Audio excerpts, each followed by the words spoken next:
monter sur cette marche, déposer la bouteille et se placer au bon endroit. Et prendre la télécommande. Pierre, et partir le chrono. C'est parti. Bonsoir. J'ai un rapport positif avec l'écriture, contrairement à près de 50% de la population du Québec. Et j'ai du papier aussi. Cette statistique provient d'un avis envoyé en septembre 2013 par le Conseil supérieur de l'éducation à la ministre. Ça représente environ 2,5 à 2,7 millions de personnes âgées entre 16 et 65 ans qui n'obtiennent pas le niveau de compétence souhaité pour fonctionner aisément dans la vie courante, en littératie et en numératie. Ça veut dire que toutes ces personnes-là ne peuvent pas ou difficilement, notamment, comprendre et produire des textes suivis ou schématiques. C'est assez troublant.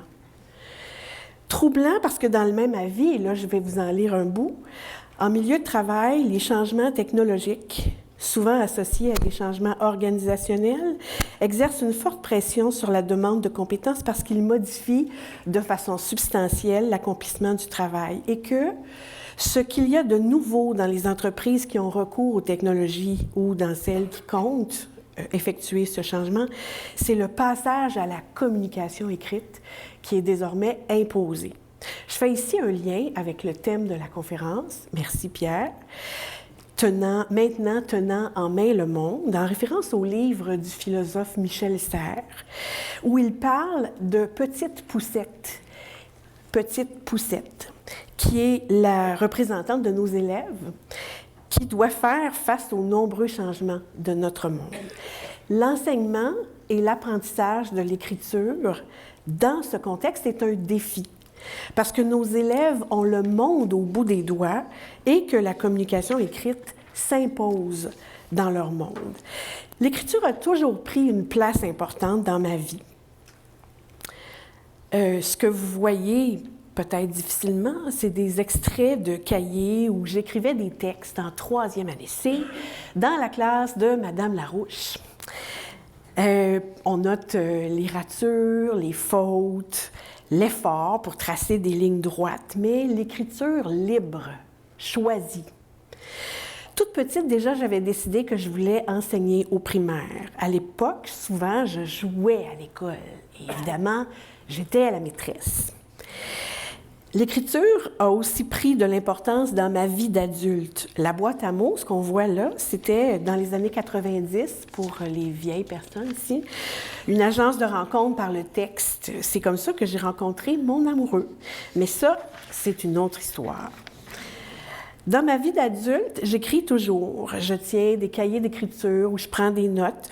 J'écris encore sur un portable, des déroulements de formation, des mémos, des courriels. J'utilise, quand j'ai pas du papier, le iPad mini aussi.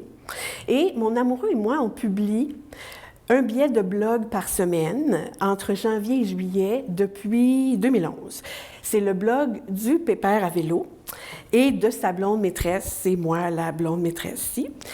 Et c'est la 5e année maintenant que mon amoureux participe au cyclo-défi. Il roule au début juillet pendant 2 jours la distance entre Montréal et Québec. Et il sollicite des gens pour trouver des sous qui servent à la recherche contre le cancer. C'est pour informer les donateurs, pour les donateurs, les gens qui l'encouragent, et garder le contact avec eux, que nous écrivons sur le blog. C'est notre défi d'écriture à nous. Mon hypothèse, c'est que je crois qu'il faut écrire soi-même pour mieux enseigner l'écriture et développer chez les élèves un rapport plus positif avec le monde de l'écrit. Dans le même sens qu'on dit souvent aux enseignants d'être eux-mêmes des modèles lecteurs, je crois qu'on doit être aussi des modèles scripteurs pour bien observer notre processus, mieux comprendre ce qui se met en place quand on écrit, faire voir aux élèves l'utilité, le plaisir de l'écriture. Écrire soi-même, ça permet aussi de parler d'écriture avec les élèves. Autrement, on fait écrire les élèves seulement et on continue à jouer à l'école, à jouer à la maîtresse. Mes interventions sont influencées particulièrement par quelques personnes phares. Vygotsky, ses travaux sur la zone proximale de développement. D'après lui, ce que l'enfant parvient à faire avec un adulte annonce ce qu'il parviendra à faire seul dans un futur proche. On peut penser alors que les enfants placés dans un contexte d'activité d'écriture soutenu par le dialogue critique d'un enseignant pourra devenir plus habile à écrire de vrais textes. L'autre référence, c'est Reggie Rootman et le livre Enseigner l'écriture, revenir à l'essentiel, traduit, adapté pour le Québec par Hélène Turgeon. Dans ce livre, on présente et on s'appuie sur le modèle d'apprentissage optimal. Avec l'aide, l'encouragement d'un expert, j'aurais dit des ateliers d'écriture aussi, les apprenants passent graduellement de la dépendance à l'autonomie. On prévoit donc dans ce contexte-là des activités de démonstration où l'enseignant écrit devant les enfants et écrit à voix haute. On prévoit des activités de démonstration partagées où c'est encore l'enseignant qui prend une grande part de responsabilité, mais où il écrit avec les enfants. On pense à des activités d'écriture collaborative, partagées, interactives. On prévoit des activités de pratique guidée où l'enseignant prend de moins en moins de place, et des activités de pratique autonome où c'est l'élève qui prend une grande part de responsabilité. Donc, on écrit pour apprendre, pour le plaisir. On parle d'écriture avec les élèves par des discussions guidées, par des entretiens avant, pendant et après la production. J'aimerais vous parler d'un exemple rassembleur et motivant, qui est le défi d'écriture, qui a été présenté en mars 2013 aux enseignants et aux élèves de l'école Wilfrid Bastien, où j'étais conseillère pédagogique jusqu'en juillet dernier.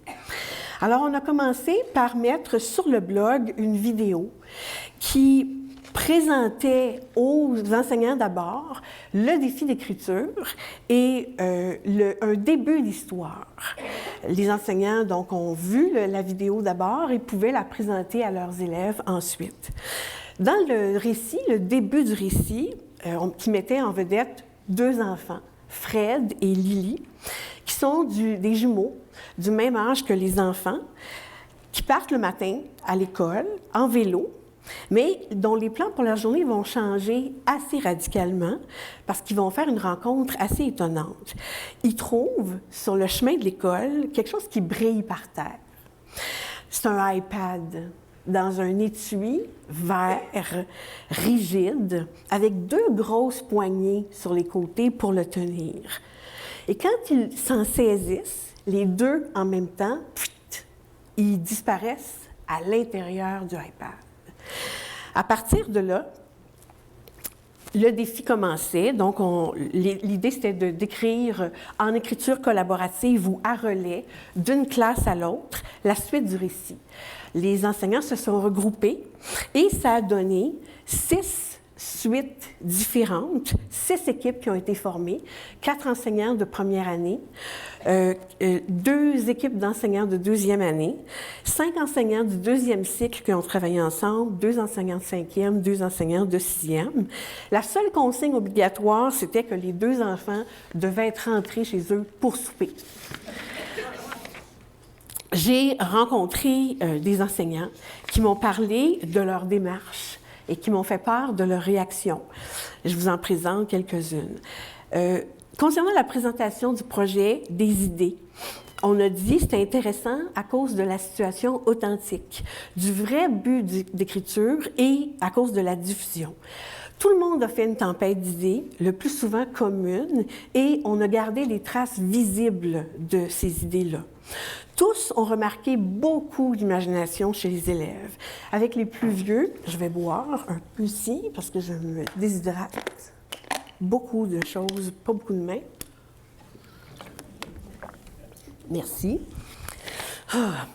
Avec les plus vieux, on a utilisé une carte conceptuelle pour faire la tempête d'idées. Concernant le processus d'écriture dans les classes, tout le monde a utilisé un TNI et un clavier. Particulièrement chez les petits, c'est les enseignants qui reformulaient à partir des idées des enfants. Dans un cas, au deuxième cycle, l'enseignante a travaillé comme un vrai brouillon et elle a fait exprès de laisser des fautes d'orthographe pour pouvoir y revenir après en utilisant le code d'écriture en vigueur dans l'école.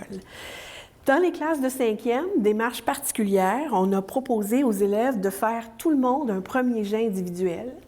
Et ensuite, on leur a proposé de façon volontaire de participer à la technique de la chaise d'auteur. Ils sont venus lire leurs textes.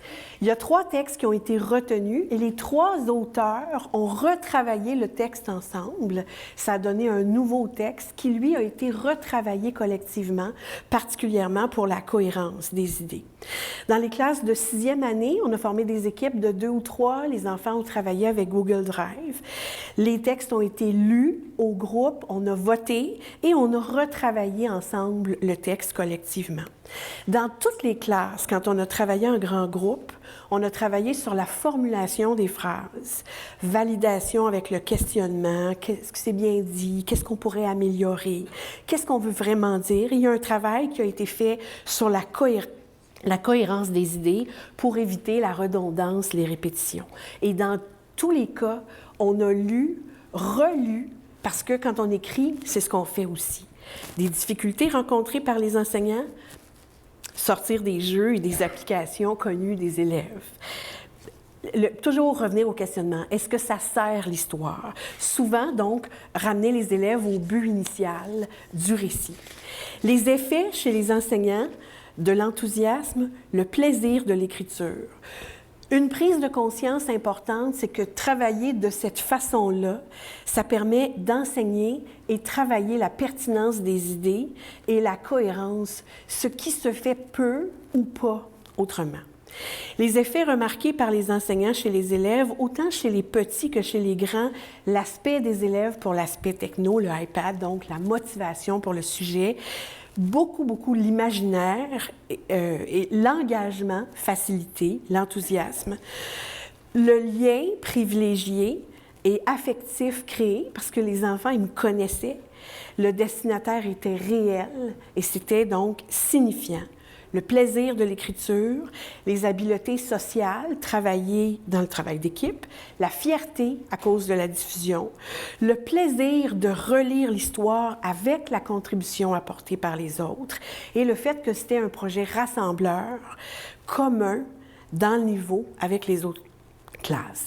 J'ai rencontré aussi des élèves et je voudrais rapporter quelques-uns de leurs mots à eux parce qu'ils sont pas mal plus savoureux que les miens. Il y a un élève qui m'a dit « c'était différent.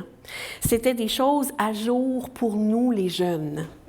C'était comme faire du théâtre, faire notre propre scénario avec tous les jeux qu'on connaissait dans le iPad. » Il y a un garçon qui m'a dit « c'était la première fois que j'aimais inventer une histoire. J'aime pas ça écrire d'habitude. » Il y a une jeune fille qui m'a dit « chacun pouvait dire son opinion et les idées des autres sont intéressantes. Des fois, on n'y avait pas pensé. Ensemble, c'est plus facile de travailler, ça nous aide. » Les élèves ont aussi nommé des difficultés. Entre autres, choisir parmi plein de bonnes idées. Aussi, trouver des bons moyens pour sortir du iPad, parce que c'était le but des 2 personnages, être venus chez eux pour souper. Quelqu'un a dit « on voulait que ça soit notre histoire, on avait peur un peu que ça soit plus la nôtre quand on l'a passée à une autre classe. » Et une autre élève a dit « c'est difficile de faire une fin qui ne change pas trop le début de l'histoire faite par quelqu'un d'autre, être cohérent. » C'est intéressant de remarquer que la préoccupation de la cohérence, elle était autant chez les enseignants que chez les élèves. Ils ont aussi nommé des choses qu'ils ont appris, les élèves. Siri te parle. Un élève m'a dit, j'ai appris qu'on pouvait partir de quelque chose de notre vie, quelque chose de commun, de notre quotidien, pour en faire quelque chose d'original. Il y a une élève qui m'a dit, ça nous a fait pratiquer pour l'examen du ministère, parce qu'en 4e année, c'est un récit. Mais mon coup de cœur à moi, c'est un garçon qui m'a dit « J'ai appris qu'il n'y a pas de limite pour l'imagination et que les iPads sont dangereux. » Ils peuvent nous absorber complètement. Fred et Lily ont été absorbés par leur iPad. On peut être complètement absorbé par ce qu'il y a dans un iPad. Écrire donc, c'est s'exprimer, se découvrir, s'exposer à l'autre, c'est risqué.